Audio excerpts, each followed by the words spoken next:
এখন অলমোস্ট বাজে হচ্ছে গিয়ে 9টা। এখন অলমোস্ট 9টা বাজে, যাচ্ছি আমি অফিসের জন্য। আজকে ভোটের রেজাল্টও আছে, গাড়ি ঘোড়া মনে হয় না পাবো খুব একটা, তাও দেখা যাক, যদি পেয়ে যাই তো ভালো। তো চলো যাই।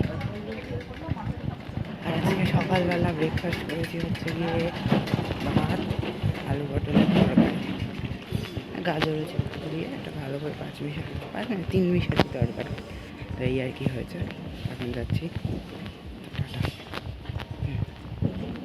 এখন অলমোস্ট 9:43 বাজে, অফিসে ঢুকছি। আজ ভোটের জন্য গাড়ি কম, কিন্তু রাস্তাও খালি রয়েছে। তো জলদি জলদি বাস চলে এলো। এখন অফিসে ঢুকলে সেফ এক রকমের, মারামারি হবে বলছি না, কিন্তু তাও এই আর কি। তো চলো টাটা। এখন অলমোস্ট 9টা বাজে, প্রায় 9টা বাজে, বাড়ি ঢুকছি। আজকে ভোটের জন্য রাস্তায় গাড়ি ঘোড়া সব তুলে নিয়ে হেঁটে হেঁটে বাড়ি ঢুকছি। বাড়িতে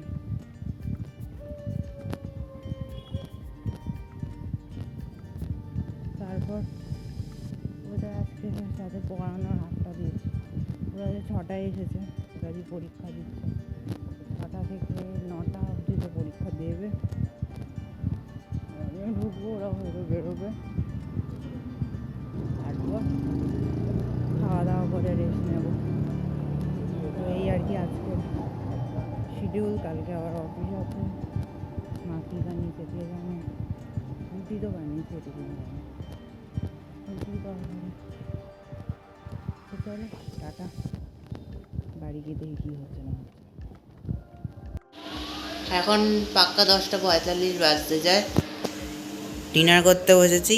ডিনারে আছে রুটি, আলু পটল গাজরের তরকারি, আর এটা একটা অন্য আলু টমেটোর তরকারি। তো এই হচ্ছে গিয়ে রাতের মেনু। আর এখানে পড়ে উঠলাম, ওদের পরীক্ষা ছিল, ওরা এসেছিলো হচ্ছে গিয়ে ওরা এসেছিল 6টা দিয়ে পরীক্ষা দিল 9টা অবধি। তারপরে 1 ঘন্টা খাতা চেক করে গেল। তো এই আর কি। তারপর ওরা বাড়ি গেল। তারপরে এই করতে করতে গুছাতে এখন এই বাজে, এখন খেতে বসেছি। খেয়ে দিয়ে নিই, তারপর আবার কালকে অফিস আছে, সকাল সকাল বেরিয়ে যেতে হবে। টাটা।